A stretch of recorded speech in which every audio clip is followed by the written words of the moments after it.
Yes. Okey lah, baiklah kita nak ke segmen seterusnya. Knock knock, siapa tu?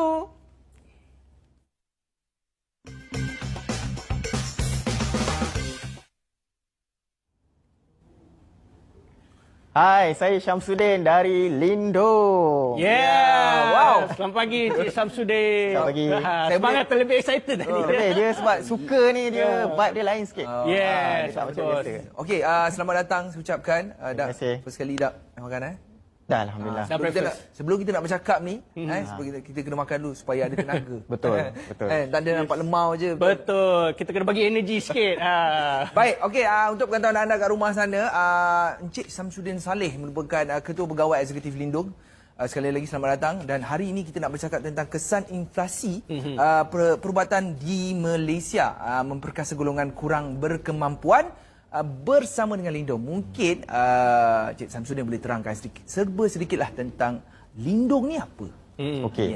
Lindung sebenarnya adalah merupakan satu program perkongsian komuniti patuh syariah untuk bil perubatan. Okey, tapi kalau to make it short, untuk senang kita nak faham, imagine macam konsep khairat yang mana ahli komuniti akan berkongsi sama rata, tetapi yang ni bukan untuk kematian tetapi untuk bil perubatan. I see. So itu sedikit sebanyaklah. Okey, so macam mana mungkin penonton tanya, macam mana Lindung ni boleh terhasil dengan cerita ada masuk program Teraju Super 2021? Cuba ceritakan sikit. Betul.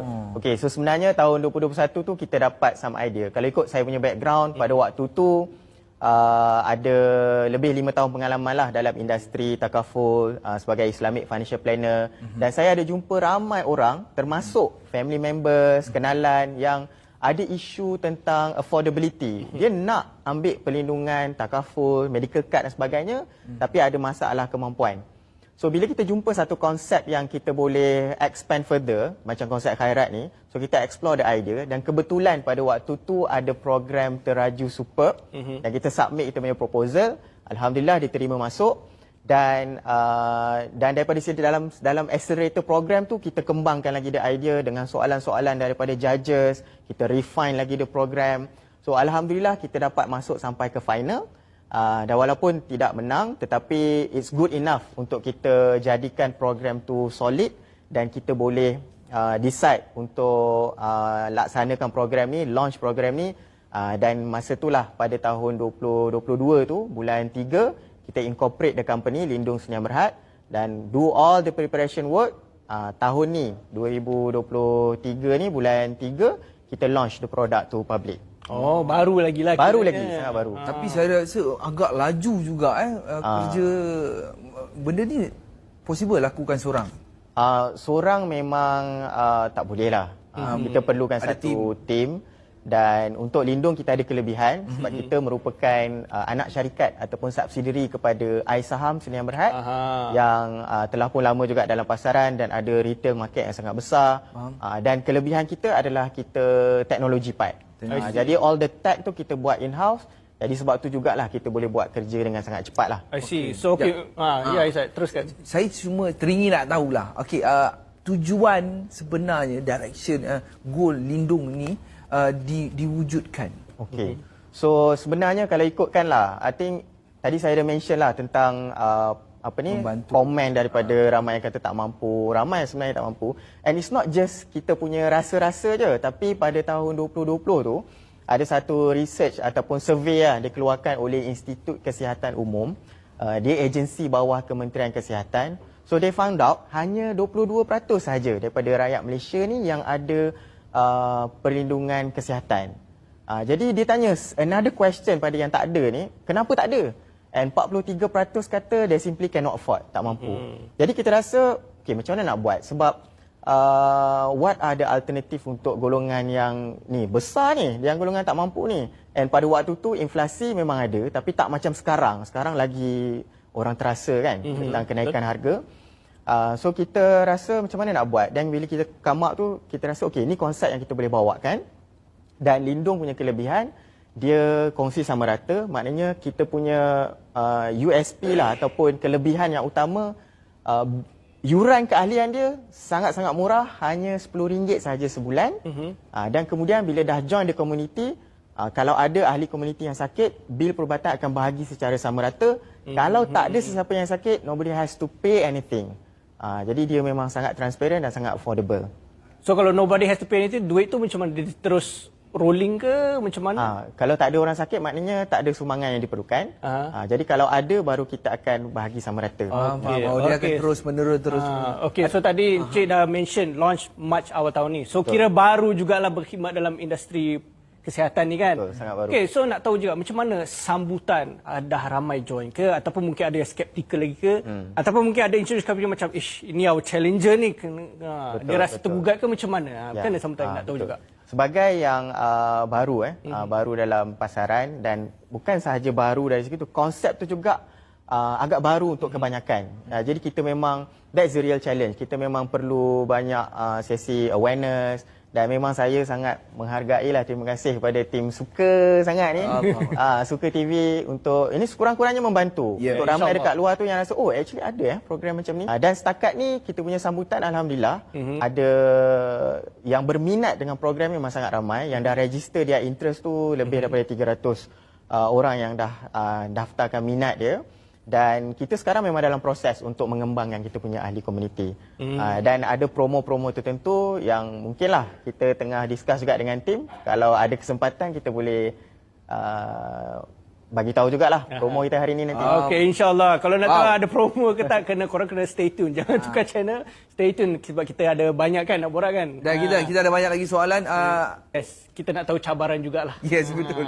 Cabaran dalam mengendalikan. Okey. So untuk program seumpama ni, dia kena sangat lengkap kan. Sebagai contoh, kita kata macam nanti ahli dapat manfaat perkongsian bil perubatan. So jadi kalau dia masuk hospital macam mana? What will happen? So sebab tu untuk Lindung punya program ni, kita engage dengan multiple parties yang support kita.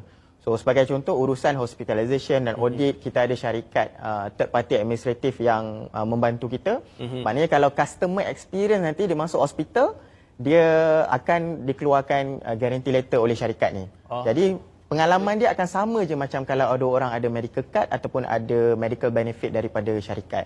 So kita ada engagement dekat situ. Dan juga untuk make sure program ni tidak disalahguna oleh orang yang tidak bertanggungjawab, masa daftar kita ada proses eKYC. Dan juga duit yang masa pendaftaran tu kena ada sumbangan RM100, sumbangan perkongsian awal. Yang itu pun Lindung Senyap Barat tak simpan, tapi kita simpan dengan syarikat amanah yang dia tertakluk bawah Akta Syarikat Amanah 1949. So it's in a way safe lah. Every angle. Okay, sounds good. Okay, kita ada banyak lagi nak borak, tapi kita kena take a commercial break dahulu. Kepada anda, jangan ke mana-mana, stay tune bersama kami di Suka Pagi. Eksklusif di Suka TV. Suka sangat. Welcome back to Suka Pagi. Masih lagi bersama saya Amir Aizat dan juga tetamu kami Encik Syamsuddin, CEO dari Lindung Sendirian Berhad. Okey, baik. Soalan seterusnya kita nak sambung borak lah pasal topik ni. Memang saya menarik. Macam, daripada awal tadi saya macam interested. Sebab tu saya macam mayam. Okey, macam mana nak buat? Boleh buat kira-kira pula. Betul. Okey. Teruskan Aizat. Berkenaan dengan tajuk kita iaitu kesan inflasi perubatan di Malaysia ni. Okey, memperkasa golongan kurang berkemampuan dalam Lindung. Okey. Apakah inisiatif yang dapat disediakan oleh Lindung berkenaan dengan isu ini? Okey. So kalau kita tengoklah golongan yang kurang berkemampuan ni, sebenarnya ni yang paling vulnerable lah ataupun yang paling sensitif kepada apa-apa perubahan yang berlaku dalam hidup dia. Okay, sebagai contoh, kalau kita cakap tentang kesihatan, bila kita sihat, semua alhamdulillah. Betul. Dan semua orang nak sihat. Betul. Cuma kita tak boleh nak kontrol, dia ada risiko kalau berlakunya sesuatu macam sakit yang memerlukan kos yang segera dan besar. Yang paling vulnerable adalah golongan yang kurang kemampuan ni. Contoh nak fork out tiba-tiba kena RM10,000. Kalau orang yang berkemampuan, dia kena RM10,000, dia boleh adjust lah. Adjust sana sini, boleh allocate duit tu. Jadi golongan ni yang paling perlu sebenarnya. Betul. Cuma dalam masa yang sama, kalau golongan ni dia nak ada protection yang ada di pasaran dengan nak allocate mungkin RM200, RM300 sebulan, pun dia pun rasa tak mampu juga, kan beban juga. Jadi sampai dia mungkin ambil keputusan, tak apalah, kita reda je lah, kalau jadi apa-apa berdoa dan sebagainya. So tak ada alternatif. So itu sebab kita datang. Macam Lindung datang untuk, kita tidak nak bersaing dengan apa yang dah ada di pasaran, tak ada niat. Cuma kita nak fokus kepada membantu yang memang tak ada ni. Yang because of the reason dia tak ada ni sebab kurang kemampuan. Jadi kita datang dengan satu program yang perkongsian komuniti Lindung ni, and we make it complete. dan kita make sure harganya sangat affordable. Membership fee RM10 saja sebulan, dan manfaat yang dia dapat boleh kata similar dengan apa yang ada di tempat lain. So kita punya, kalau jadi apa-apalah, maknanya kita pun semua tak nak, kita berdoa kita sihat walafiat alhamdulillah. Tapi kalau jadi apa-apa, sekurang-kurangnya dia ada komuniti ni untuk dia dapatkan bantuan dan bahagi bil tu sama rata. Betul. Dan the manfaat yang kita bagi pun at par. Sebab kalau bil perubatan dia, kalau dia habislah dia punya waiting period, tempoh menunggu tu boleh sampai ke sehingga RM1 juta setahun yang boleh di-allocatekan untuk dia. Okey, saya nak expand sikit pasal manfaat tu. Okey, mungkin ada audience tertanya-tanya, apa beza plan yang kat luar sana, perlindungan kat luar sana dengan Lindung? Apa lagi manfaat utama yang program Lindung ni ada, yang membezakan you all? Selain daripada paling mampu milik lah, itu yang paling utama kan. So kita ada juga beberapa yang lain lah. Sebagai contoh, selain daripada medical up to RM1 million tu, ada juga khairat kematian bernilai RM5,000. Dan kita ada juga kalau urusan ambulance up to RM250. Kalau masuk hospital, dia punya harga bilik tu tak mahal lah, RM150 cukup untuk dia mendapatkan rawatan yang perlu. Kalau nak bermewah tu sebab ni bukan tempat dia. So ini selected hospital ke macam mana kalau orang tu masuk hospital? Okey. Hospital, kita punya panel ada lebih 200 hospital satu Malaysia, termasuk Sabah Sarawak pun ada. Senarai dia, kalau yang boleh masuk laman web kita nanti, ada klik panel hospital tu boleh tengok. Dan boleh search juga kawasan, boleh tengok hospital apa yang ada di situ. I see. Kalau I see habiskan. Okey, baik. Okey, kalau kita tengok daripada apa yang Encik terangkan, Encik Samsudin terangkan, dia agak menarik, mungkin akan menarik minat ramai anak-anak muda, mungkin penduduk-penduduk kat kampung. Tapi saya ingin nak tahu, menawarkan dengan harga RM10. Rendah tu macam. Okey, mungkin boleh bagi tahu kepada penonton secara ringkas pendaftaran sebagai ahli komuniti Lindung ni macam mana? Okey, buat masa ni Lindung kita buka kepada mereka yang berusia 18 sehingga 40 tahun. Okey. Dan yang masih sihat lah. Masih sihat tu konsep dia. Dan kalau nak mendaftar, senang je, semuanya secara online, secara digital. Boleh pergi ke laman web kita, lindung.my, lyndung.my, dan klik join us now dekat situ. Dan kalau perlu bantuan ke apa, jangan risau, DM je kita, boleh WhatsApp tim kita, Telegram, DM lah kat semua channel yang kita ada, Facebook ke, Telegram ke, Twitter ke, boleh dekat situ dan tim kita akan bantulah. Ya, kalau contoh orang macam tak faham, macam nak lebih teliti, nak jumpa one to one tu pun boleh. Boleh, boleh. Kita memang itu sebenarnya ada dalam perancangan kita lah. Kita nak buat open day yang maknanya untuk 1 minggu kita nak allocate lah 1 hari untuk sesiapa yang nak datang.